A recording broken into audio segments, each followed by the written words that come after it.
ॐ तव कथामृतं तप्तजीवनं कविभिरीडितं कल्मषापहं श्रवणमङ्गलं श्रीमदाततं भुवि गृह्णन्ति ये भूरिधा जनाः। आइए हम वचनामृत के इस प्रसंग को आगे बढ़ाते हैं। तारीख है 2 अप्रैल 1882।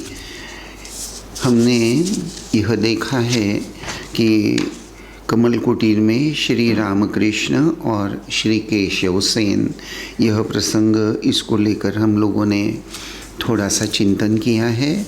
अब आगे का कुछ भाग हम पठन करते हैं, उसका पाठ करते हैं।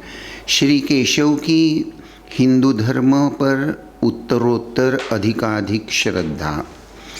इस प्रकार अनेक स्थानों में श्री रामकृष्ण ने वार्तालाप के सिलसिले में श्री केशव चंद्र सेन को अनेक प्रकार के उपदेश दिए थे। बेलघर के बगीचे में प्रथम दर्शन के बाद केशव ने 28 मार्च 1875 ईस्वी सन के रविवार वाले मिरर समाचार पत्र में लिखा था, हमने थोड़े दिन हुए दक्षिणेश्वर के परमहंस श्री रामकृष्ण का बेलघर के बगीचे में दर्शन किया है। उनकी गंभीरता, अंतर्दृष्टि, बाल स्वभाव देख हम मुग्ध हुए हैं। वे शांत स्वभाव तथा कोमल प्रकृति के हैं और देखने से ऐसे लगते हैं मानो सदा योग में रहते हैं। इस समय हमारा ऐसा अनुमान हो रहा है कि हिंदू धर्म के गंभीरतम स्थलों का अनुसंधान करने पर कितनी सुंदरता, सत्यता तथा साधुता देखने को मिल सकती है। यदि ऐसा न होता तो परमहंस की तरह ईश्वरी भाव में भावित योगी पुरुष देखने में कैसे आते। 1876 के जनवरी में फिर माघोत्सव आया। उन्होंने टाउन हॉल में भाषण दिया। विषय था ब्राह्म धर्म और हमारा अनुभव, आवर फेथ एंड एक्सपीरियंसेस। इसमें भी उन्होंने हिंदू धर्म की सुंदरता के संबंध में अनेक बातें कही थी। श्री रामकृष्ण उन पर जैसा स्नेह रखते थे, केशव की भी उनके प्रति वैसी ही भक्ति थी। प्राय प्रतिवर्ष ब्रह्मोत्सव के समय तथा अन्य समय भी केशव दक्षिणेश्वर में जाते थे और उन्हें कमल कुटीर में ले आते थे। कभी कभी अकेले कमल कुटीर के दूसरे मंजिले पर उपासना गृह में उन्हें परम अंतरंग मानते हुए भक्ति के साथ ले जाते तथा एकांत में ईश्वर की पूजा करते और आनंद मनाते थे। तो यहाँ यह एक सुंदर वर्णन हम देख रहे हैं। जैसा पहले श्री रामकृष्ण देव और केशव चंद्र सेन के बारे में जैसा मैंने आपके सामने कुछ अपने विचार, कुछ जानकारी रखने का प्रयास जो किया था, जहाँ मैंने आपको यही बात बताई थी कि श्री रामकृष्ण देव के संपर्क में आने के बाद ब्राह्मो समाज या केशव चंद्र सेन, इनके अंतःकरण में जो एक संकोचित मनोवृत्ति, जो कि मैं जो कह रहा हूँ या मेरा जो मार्ग है, मेरा जो साधना पथ है, वही सत्य है। सत्य तो यही है, यह एक आध्यात्मिक सत्य है कि प्रारंभिक अवस्था में निश्चित रूप से साधक को अपने साधन मार्ग के प्रति बड़ी ही निष्ठा बनाए रखना ज़रूरी होता है। लेकिन बात तो यह है कि साधन भजन करते हुए साधक जैसे जैसे आगे बढ़ता है उसके कुछ लक्षण जैसे होते हैं, और उस लक्षण में एक लक्षण यह भी होता है कि उसके अंतःकरण की जो संकोचित मनोवृत्ति होती हैं, एक तरह से साधक के जीवन में प्रारंभ में यह जो निष्ठा होती है, यह जो भाव होता है कि मेरा मार्ग ही श्रेष्ठ मार्ग है और इस मार्ग का पालन करना ही मेरा मुख्य कर्तव्य कर्म है, और इसके पालन करने से ही मैं अपने जीवन का ध्येय प्राप्त कर सकूँगा। यह जो निष्ठा है, तो जैसे जैसे साधक साधन भजन करने में अधिकाधिक लीन होता जाता है, उसका हृदय विशाल होता है। It's a kind of spiritual evolution. यह क्रम विकास के समान है, और विकास का यह लक्षण है कि पहले जो साधक मेरा मार्ग ही सही मार्ग है, दूसरे जो अन्य मार्ग हैं उसके प्रति उसकी कोई श्रद्धा भक्ति नहीं होती थी, लेकिन अगर वह सच्ची सच्ची साधन भजन कर रहा है और वाकई अगर वह साधना के प्रति निष्ठावान है, श्रद्धावान है, तो धीरे धीरे उसके अंतःकरण की यह संकोचित मनोवृत्ति दूर हो जाती है, हृदय विशाल हो जाता है, दृष्टिभंगी भी उदार हो जाती है। देखिए, वचनामृत में जब श्री रामकृष्ण देव महेंद्रनाथ गुप्त से एक जगह पूछते हैं कि तुमको मेरी तरफ देखकर मुझसे मिलने के बाद तुमको क्या लगता है, तुम्हारी मेरे बारे में क्या धारणा है, वैसे श्री रामकृष्ण देव इस तरह से कुछ बड़े ही महत्वपूर्ण या यूँ कहिए कि जैसे किसी सामने वाले का दिल टटोल कर जैसे वे कुछ खोज रहे हैं, समझने का प्रयास कर रहे हैं कि सामने वाला मेरे सामने मेरे संपर्क में आया हुआ जो भक्त हैं वह मेरे बारे में क्या सोच रहा है, उसकी मेरे बारे में क्या धारणा है। यह जानने के उद्देश्य से ही श्री रामकृष्ण देव कभी कभी भक्तों को इस तरह के टिपिकल, जिसको हम कह सकते हैं, प्रश्न पूछा करते थे। दोनों बातें थी। इस प्रश्न पूछने के पीछे श्री रामकृष्ण देव को यह भी समझ में आ जाता था कि सामने वाले के अंतःकरण में उनको या उनके व्यक्तिमत्व को लेकर क्या सोच, क्या विचार हो रहा है, क्या उनके व्यक्तिमत्व को लेकर उस व्यक्ति के, उस भक्त के अंतःकरण में आकर्षण जागृत हो गया है, क्या उसके अंतःकरण में रामकृष्ण देव को, ठाकुर को देखकर उनके प्रति भगवत बुद्धि या उनके प्रति ये साक्षात ज्ञानवान पुरुष हैं, इस तरह से क्या सोच दिन ब दिन बढ़ती जा रही है। यह जैसे श्री रामकृष्ण देव जानना चाहते थे, उसी तरह उनके जो उपदेश हैं, उन उपदेशों का जो मर्मार्थ है, वह सामने वाला भक्त ठीक ठीक धारण कर रहा है या नहीं, उसको ठीक ठीक समझ पा रहा है या नहीं।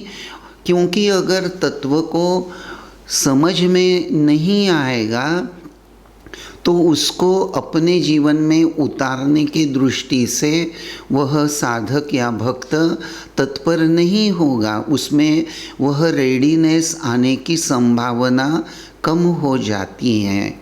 देखिए, एक छोटा सा उदाहरण देकर यह बात मैं आप लोगों को समझाना चाहूँगा कि मान लीजिए हम लोग बहुत बार इस संसार में देखते हैं कि कोई आदमी, उसके जीवन में बड़ी आपद विपद आ गई है, बड़ा कठिन समय आ गया है और वह उस कठिन प्रसंग का सामना करने का भरसक प्रयास भी कर रहा है, लेकिन जैसे उसके प्रयास को, उसके प्रयत्नों को कोई सुयश प्राप्त नहीं हो रहा है। वह प्रयास तो खूब दिलो जान से कर रहा है, लेकिन जिस अनुपात में उसके प्रयास हो रहे हैं उसकी तुलना में उसे जो यश प्राप्त होना चाहिए वह नहीं हो रहा है।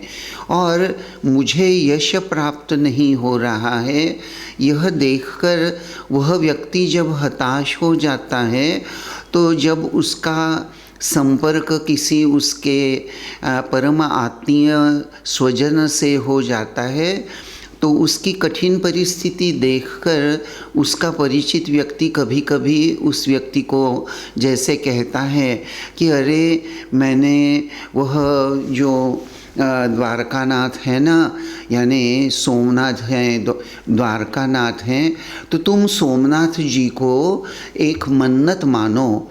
सोमनाथ जी बड़े जागृत देवता हैं, वहाँ अगर हम कोई मन्नत मानते हैं तो निश्चित रूप से भगवान कठिन समय में हमारी सहायता करते हैं।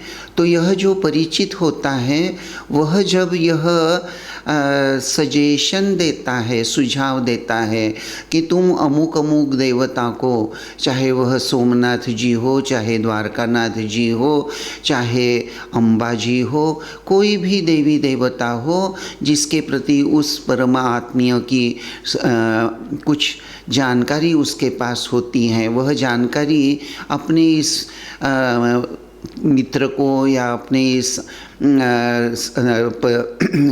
क्या कहना चाहिए रिलेटिव को जब यह बात बताता है, तो वह रिलेटिव भी, वह आदमी भी जो परिस्थिति से, कठिन परिस्थिति से हार चुका है, वह भी मन ही मन यह मान लेता है कि चलो इतने सारे प्रयत्न मैंने किए हैं, यह भी करके देखता हूँ। ये जो उसमें एक तरह से रेडीनेस आ जाता है कि चलो मैंने इतने सारे प्रयत्न किए हैं, ये मेरा परिचित, ये मेरा रिलेटिव, मेरा जो आत्मीय स्वजन है, ये मेरा जो रिश्तेदार हैं, यह जो मुझे बता रहा है कि अमुक अमुक देवता को तुम मन्नत मानो, चलो मैं करके देखता हूँ। यह जो उसके अंतःकरण में रेडीनेस आ जाता है, तो ठीक उसी तरह श्री रामकृष्ण देव जब भक्तों को कुछ टिपिकल सवाल पूछा करते थे, तो उसमें उनका भाव यह होता था कि सामने वाला उनके उपदेशों को, उसके मर्मार्थ को ठीक ठीक समझकर उसको अपने जीवन में उतारने के लिए तत्पर हो रहा है या नहीं। ठीक यही बात हम देखते हैं कि केशव चंद्र सेन विशेष रूप से, जैसा हमने अभी पढ़कर देखा कि 1875 से केशव चंद्र सेन श्री रामकृष्ण देव के संपर्क में हैं और बारंबार श्री रामकृष्ण देव के पास उनका आना जाना हो रहा है। श्री रामकृष्ण देव को लेकर वह अपने कमल कुटीर नामक निवास स्थान पर भी ठाकुर को वह ले आ रहा है।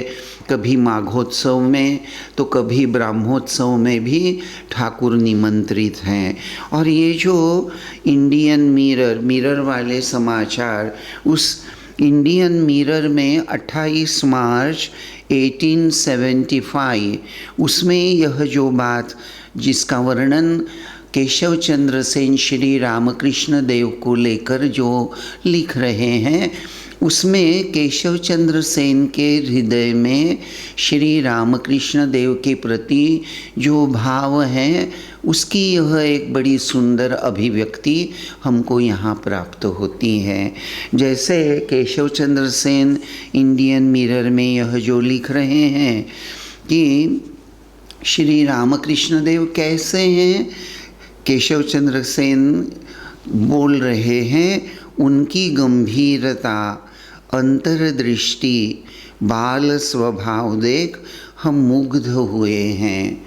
देखिए, यह सब गुणावली, ये एडजेक्टिव्स जो है, विशेषण जो हैं, गंभीरता, उनकी गंभीरता, किनकी गंभीरता, अर्थात श्री रामकृष्ण देव के उपदेश जो हैं, वह उपदेश बड़े गंभीर और बड़े अंतर्दृष्टि संपन्न व्यक्ति ही ऐसे सुंदर उपदेश इतनी सरल भाषा में देने में सक्षम हो सकता है। तो श्री श्री रामकृष्ण देव के उपदेश सरल जरूर हैं, लेकिन उसमें गंभीरता भी है, वह उथले नहीं है।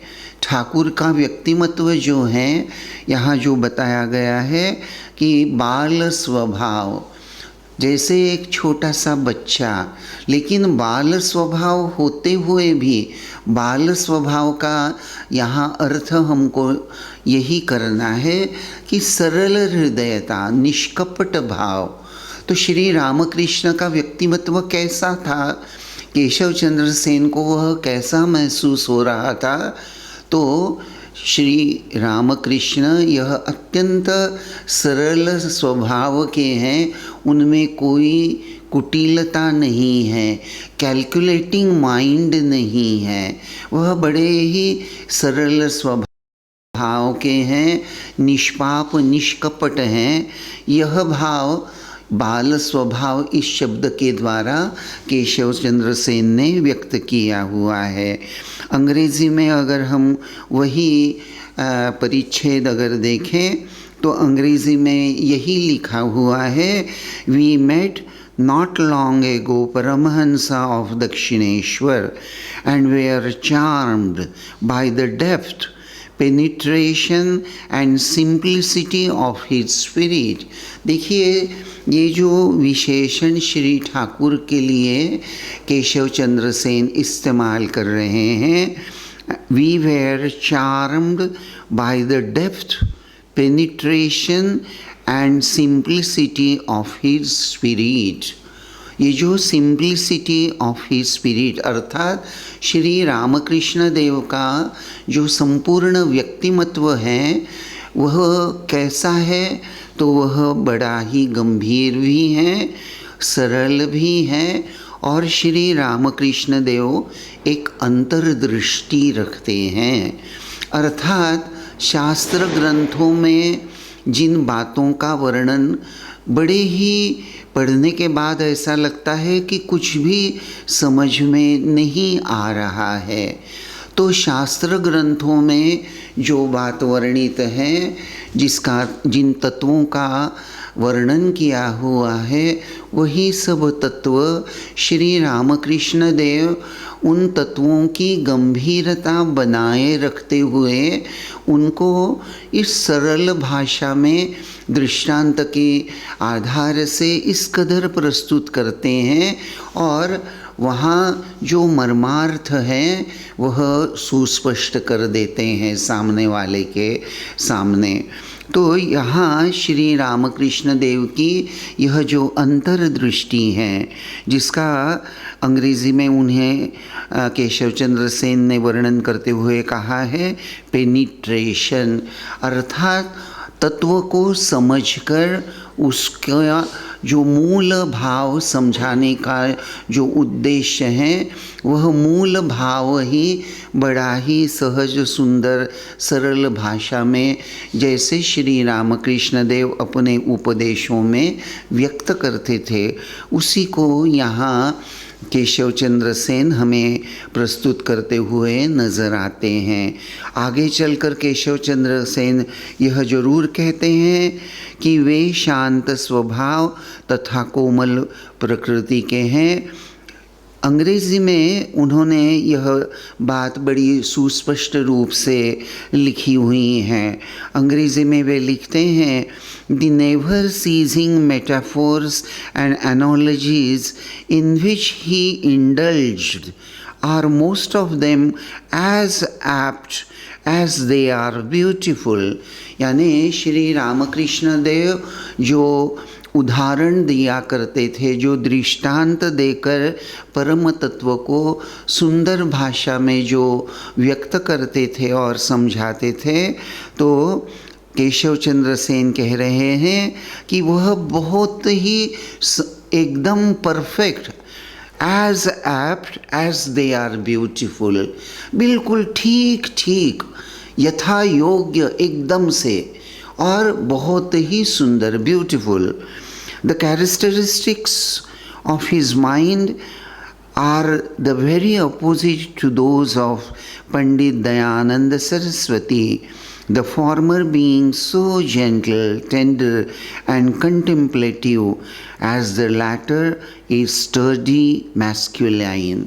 यहाँ जो एक तुलनात्मक वर्णन केशव चंद्र सेन प्रस्तुत करते हैं कि श्री रामकृष्ण देव का व्यक्तिमत्व कैसा था, शांत स्वभाव तथा कोमल प्रकृति में, और हमेशा से जैसे योग में रहते हैं। He is always, his mind is always anchored in God consciousness, हमेशा ईश्वरीय भाव में श्री रामकृष्ण देव, उनका मन उसी के साथ तादात्म्य हुआ है।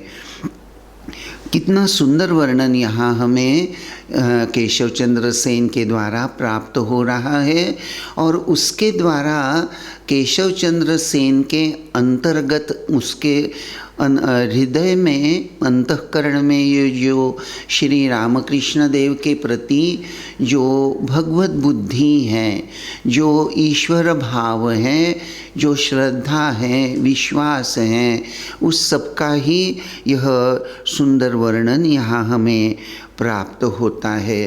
केशव चंद्र सेन और एक बड़ा सुंदर वाक्य इस पत्रिका में, इंडियन मिरर में यहाँ लिखते हैं, Hinduism must have in it a deep source of beauty, truth and goodness to inspire such men as these, Satyam Shivam Sundaram. ये जो सनातन धर्म की बात है, सत्यम शिवम सुंदरम, तो ठीक यही बात ये जो हिंदू धर्म की विशेषता है, इसको लेकर भी केशव चंद्र सेन यहाँ अपना मत व्यक्त करते हुए, ये जो हिंदू धर्म की तरफ सकारात्मक दृष्टि जो उनके द्वारा व्यक्त हो रही है, यह उदार भाव, यह जो हिंदू धर्म पर उत्तरोत्तर अधिकाधिक श्रद्धा, यह जो केशव चंद्र सेन के हृदय में खेल रही है, उसका खास कारण, उसकी वजह, उसका निमित्त वह अर्थात श्री रामकृष्ण देव और उनके अपूर्व सुंदर उपदेश हैं। यही बात यहाँ हमें महेंद्र नाथ गुप्त इस प्रसंग के माध्यम से हमारे सामने व्यक्त कर रहे हैं। श्री रामकृष्ण उन पर जैसा स्नेह रखते थे, केशव की भी उनके प्रति वैसी ही भक्ति थी। अर्थात केशव चंद्र सेन भी श्री रामकृष्ण देव के प्रति एक प्रकार से ईश्वरीय बोध से ही उनका बोध, उनके अंतःकरण में वह भावना जागृत थी। इसीलिए कमल कुटीर नामक उनके निवास स्थल पर श्री रामकृष्ण देव को जब केशव चंद्र सेन ले जाते थे, तो दूसरे मंजिल पर उनका जो विशेष उपासना गृह है, वहाँ वे ठाकुर को ले जाकर एकांत में उनकी पूजा करते थे और आनंद मनाते थे, ईश्वर की पूजा करते थे। अर्थात जो केशव चंद्र सेन प्रारंभ में एक तरह से साकार को जो नहीं मानते थे, तो एक तरह से केशव चंद्र सेन के अंतःकरण में ये जो एक प्रकार की उदार दृष्टि आई है, उसका कारण भी अर्थात श्री रामकृष्ण देव के साथ उनका यह जो उठना बैठना श्री रामकृष्ण देव के द्वारा यह जो आध्यात्मिक मार्गदर्शन समय समय पर होता भी रहा और केशव चंद्र सेन ने उसको बड़ी श्रद्धा के साथ ग्रहण भी किया और उसका अपने जीवन में उतारने का प्रयास भी किया। तो साधन भजन की दृष्टि से यह जो एक परम तत्व हमारे सामने आ जाता है कि उपदेशों को सिर्फ सुनने से काम नहीं होता, बात नहीं बनती। हर साधक को, हर भक्त को उनको इन उपदेशों के द्वारा जो परम तत्व हमारे सामने प्रस्तुत होता है उसकी अनुभूति के लिए आचरण में लाना ही बहुत महत्वपूर्ण होता है। ये बात कैसी है, जैसे अगर मैं आपको हाउ टू स्विम, तैरना सीखने की विद्या, मैं आपको एक किताब देता हूँ और कहता हूँ यह किताब है, इस किताब का शीर्षक है हाउ टू स्विम। तो तैरना सीखने के लिए इस किताब में आपको मार्गदर्शन दिया गया है। तो किताब पढ़ने के पश्चात हमको तैरना चाहिए, तैरने के लिए क्या क्या बातें आवश्यक हैं, किस कदर हमको हाथ पांव चलाने हैं, यह सब शायद पता हो जाएगा। लेकिन किताब पढ़ने से हम तैरना नहीं सीख सकते।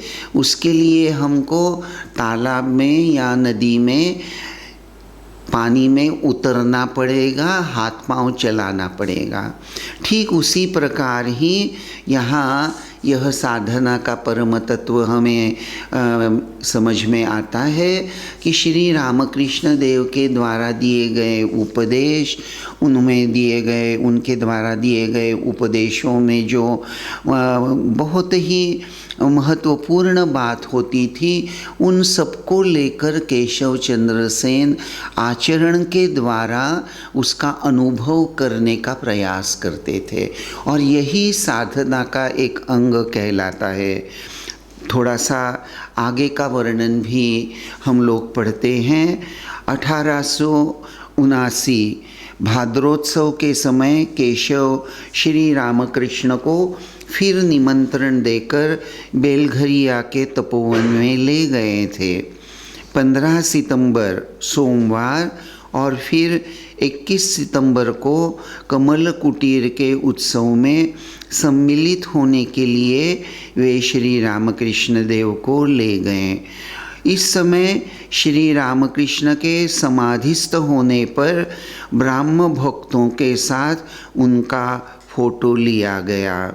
श्री रामकृष्ण खड़े खड़े समाधिस्थ थे, हृदय उन्हें पकड़कर खड़ा था। 22 अक्टूबर को महाअष्टमी नवमी के दिन केशव ने दक्षिणेश्वर में जाकर उनका दर्शन किया। तो यहाँ फिर एक बार एक बड़ी सुंदर बात हमारे सामने महेंद्रनाथ गुप्त लाते हैं। देखिए, ये जो श्री रामकृष्ण को निमंत्रित करते हुए बेलघरिया के तपोवन में केशव चंद्र सेन ले आते हैं, 15 सितंबर सोमवार और फिर 21 सितंबर कमल कुटीर के उत्सव में श्री रामकृष्ण देव को उन्होंने सम्मिलित किया है। और यहाँ ये जो वर्णन हमको मिलता है कि इस समय श्री रामकृष्ण के समाधिस्थ होने पर ब्राह्म भक्तों के साथ उनका फोटो लिया गया।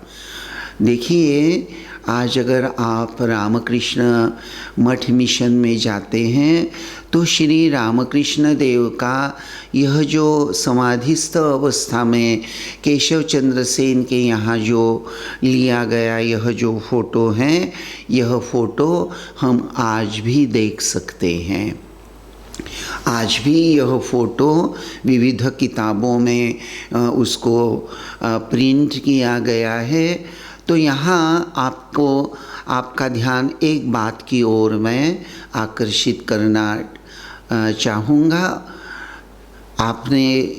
आपके अंतःकरण में यह विचार जागृत हुआ है या नहीं, यह मैं तो समझ नहीं पा रहा हूँ, लेकिन मुझे लगता है कि आप लोग ज़रूर इस बात को लेकर निश्चित रूप से सोचने में मजबूर हो गए होंगे। निश्चित रूप से आपके मन में यह विचार आया होगा कि श्री रामकृष्ण देव का एक्चुअल वे जैसे थे वैसा ही फोटो उनका उपलब्ध होने के कारण हम श्री रामकृष्ण देव को देख सकते हैं कि उनका रूप कैसा था, देखने में श्री रामकृष्ण देव कैसे थे।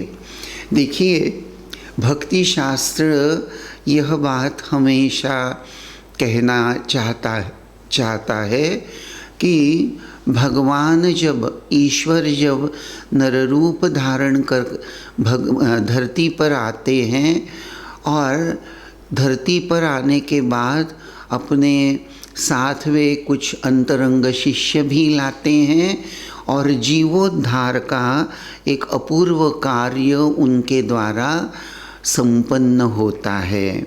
The main function of an incarnation is redemption of mankind। ये बात मैं आपको पहले भी कह चुका हूँ। तो ईश्वर जब नर रूप धारण कर धरती पर आते हैं तो उनके साथ में उनके अंतरंग शिष्य भी आते हैं और इन अंतरंग शिष्यों के आधार से भगवान नर रूप धारण करके जो आए हैं वे लीला करते हैं, अर्थात भगवान नर रूप धारण कर जगत के सामने एक आदर्श उसका डेमोन्स्ट्रेशन करके दिखाते हैं। और यह लीला जब समाप्त हो जाती है तो भगवान फिर अपने उसी धाम में चले जाते हैं। ऐसा भक्ति शास्त्रों में, शास्त्र ग्रंथ में वर्णन हमको प्राप्त होता है और ख़ास करके भक्ति शास्त्र में इसका वर्णन हमको प्राप्त होता है कि भगवान यह जो नर रूप धारण कर लीला समाप्त करने के पश्चात जब अंतर्धान होते हैं तो जाते जाते वे जगत को कुछ बातें उपहार के रूप में देकर जाते हैं। कौन सी वह बातें उपहार के स्वरूप वे सकल मानव जाति को देकर जाते हैं, यह सवाल निश्चित रूप से आपके मन में जरूर आया होगा। और वह जो उपहार के स्वरूप में जो 4 बातें हैं वह क्या है? एक तो भगवान अपना रूप जगत के सामने प्रस्तुत करते हैं। भगवान रामचंद्र, भगवान श्री कृष्ण, भगवान विष्णु के यह जो अवतार हम देखते हैं तो रामचंद्र यह एक भगवान का रूप हो गया। भगवान श्री कृष्ण, आपके सामने अगर मैं भगवान रामचंद्र कहता हूँ तो आपके आँखों के सामने धनुष्यधारी कोदंडधारी श्री रामकृष्ण का, रामचंद्र का रूप सामने आ जाता है। जब मैं भगवान श्री कृष्ण कहता हूँ तो आपके आँखों के सामने या तो मुरलीधारी कृष्ण आ जाते हैं या सुदर्शन चक्रधारी श्री कृष्ण आते हैं या बाल कृष्ण माखन लिए हाथ में वह बाल श्री कृष्ण की छवि हमारी आँखों के सामने आ जाती हैं। तो भगवान या ईश्वर जब अवतार के रूप में आते हैं तो सकल मानव जाति को वे अपना रूप उपहार के रूप में देकर चले जाते हैं। यह पहली बात। उसी के साथ साथ वे अपना नाम भी देकर जाते हैं। देखिए, आज भी राम नाम का जप करते हुए हजारों लाखों भक्त आनंद पाते हैं और उनका मानव जन्म सफल हो जाता है। श्री राम जय जय राम, यह मंत्र कितने ही लोग बड़ी श्रद्धा से उसका जप करते हैं। भगवान श्री कृष्ण का जप करते हैं, उनके नाम का जप करते हैं। अर्थात ईश्वर जब नर रूप धारण करके अवतार के रूप में आते हैं तो पहली गिफ्ट, पहला उपहार वे मनुष्य को, मानव जाति को जो दे जाते हैं वह होता है उनका रूप, उसके साथ साथ उनका नाम और तीसरी बात उनकी लीला। भागवत में हम भगवान श्री कृष्ण की लीला पढ़ते हैं, रामायण में हम रामचंद्र की लीला पढ़ते हैं। चाहे आप वाल्मीकि रामायण पढ़िए, चाहे आप तुलसीदास जी का रामचरितमानस पढ़िए, या आप कृत्तिवास रामायण पढ़िए या कंब रामायण पढ़िए। रामायण जो भी हो, रामायण में भगवान रामचंद्र की लीला का वर्णन हमको प्राप्त होता है और उनकी यह लीला पढ़कर हमारे हृदय में श्रद्धा, भक्ति और विश्वास का उदय होता है। भगवान के रूप और नाम का हम जप करते हैं, भगवान के रूप पर हम अपने हृदय को, अपने मन को एकाग्र करते हैं और इस प्रकार नाम या जप और ध्यान के आधार से चित्त शुद्धि प्राप्त करते हुए हम अंत में भगवत दर्शन तक पहुंच जा सकते हैं। तो भगवान ने यह जो लीला की है, यह भी एक मानव जाति को दिया हुआ उपहार है। और चौथी बात जो उपहार भगवान या ईश्वर अवतार के रूप में आते हैं तब देते हैं, वह है उनका जन्म स्थान। आज भी हम देखते हैं हजारों, लाखों, करोड़ों की संख्या में भक्तों के हृदय में राम जन्मभूमि के प्रति वही भावना और श्रद्धा है। उसी प्रकार वृंदावन को लेकर, मथुरा को लेकर, भगवान श्री कृष्ण की लीला भूमि को लेकर हजारों, करोड़ों की संख्या में लोगों को श्रद्धा, भक्ति है और उस लीला स्थली पर, उनके जन्म स्थान पर जाकर भगवान का दर्शन कर मैं पाप मुक्त हो जाऊंगा, यह भक्ति, यह विश्वास, यह अनुराग कितने ही लोगों के, साधकों के अंतःकरण में होता है। तो अवतार के रूप में भगवान जब आते हैं तो ये चार बातें विशेष रूप से मानव जाति को उपहार के रूप में देकर जाते हैं। नाम, रूप, लीला और जन्म स्थान। तो यहाँ हमने अभी देखा कि महेंद्रनाथ केशव चंद्र सेन का यह जो वर्णन वचनामृत में कर रहे हैं, श्री रामकृष्ण देव के फोटो की बात यहाँ ली गई है। वैसे जैसे हम रामचंद्र जी का फोटो, लेकिन रामचंद्र जी का जन्म त्रेता युग में और भगवान श्री कृष्ण जी का जन्म द्वापार युग में। तो वैसे टेक्निकली अगर हम चिंतन करें, थोड़ा सा यथार्थवादी, यथार्थ दृष्टिभंगी लेकर, तो भगवान रामचंद्र या भगवान श्री कृष्ण, इनका एक्चुअल फोटो हमें उपलब्ध नहीं है। हम ये सब जो भगवान श्री कृष्ण या रामचंद्र या अन्य देवी देवताओं के जो फोटो देखते हैं, वह एक तरह से भक्त ने अपने हृदय में ध्यानावस्था में अपने इष्ट देवता को जैसा देखा, उसका जो स्वरूप वर्णन किया, उसके आधार से चित्रकार ने जो चित्र प्रस्तुत किया उसी को आज हम जब पूजते हैं। लेकिन श्री रामकृष्ण अवतार का यह एक अनन्य साधारण वैशिष्ट्य विशेषता, श्री रामकृष्ण देव का एक्चुअल फोटो आज हमको उपलब्ध है। यह एक बहुत बड़ी बात है। श्री रामकृष्ण वे जो उन्होंने जो नरेंद्र नाथ को निमित्त बनाकर जैसे सारे मानव जाति के सामने यह बात जो प्रस्तुत की, स्वामी विवेकानंद जी जो उस वक्त नरेंद्र नाथ कहलाते थे, श्री रामकृष्ण देव दक्षिणेश्वर में, फिर बाद में श्यामपुकुर बाटी में और उसके बाद में काशीपुर के उद्यान भवन में कैंसर से रोगग्रस्त हैं। नरेंद्र नाथ उनकी सेवा में बड़े ही श्रद्धा भक्ति के साथ जुटे हुए हैं।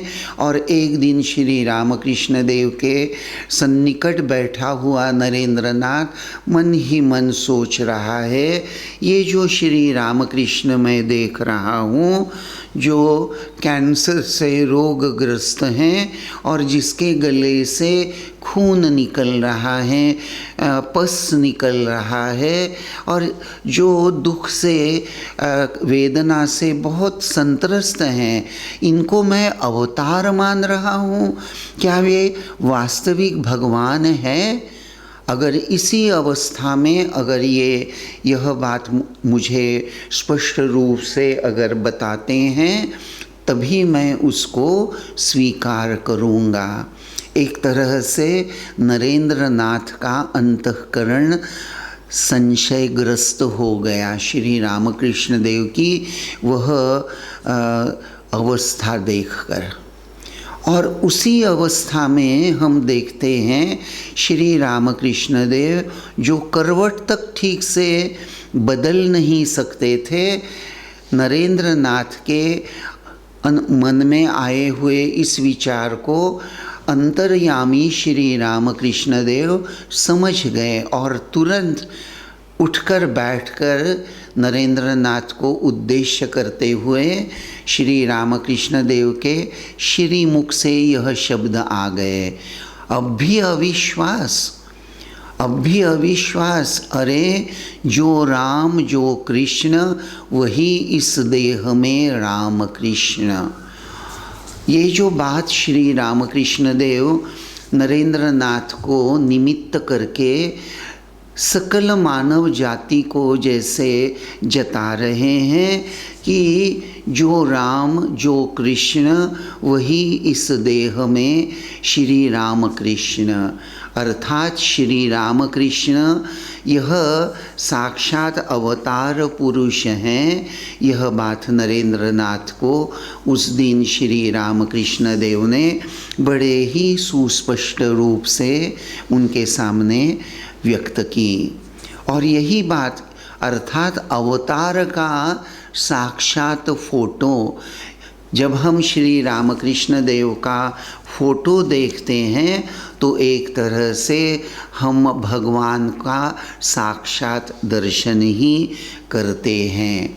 यही बात यहाँ हमको जैसे महेंद्र नाथ गुप्त केशव चंद्र सेन का निमित्त महेंद्र नाथ गुप्त के अंतःकरण का जो भाव श्री रामकृष्ण यह साक्षात भगवान हैं, ईश्वरावतार हैं, यह बड़े ही सुंदर ढंग से यहाँ हमारे सामने प्रस्तुत की गई है। ओम शांति शांति शांति। हरि ओम तत्सत। श्री राम कृष्णार्पणमस्तु।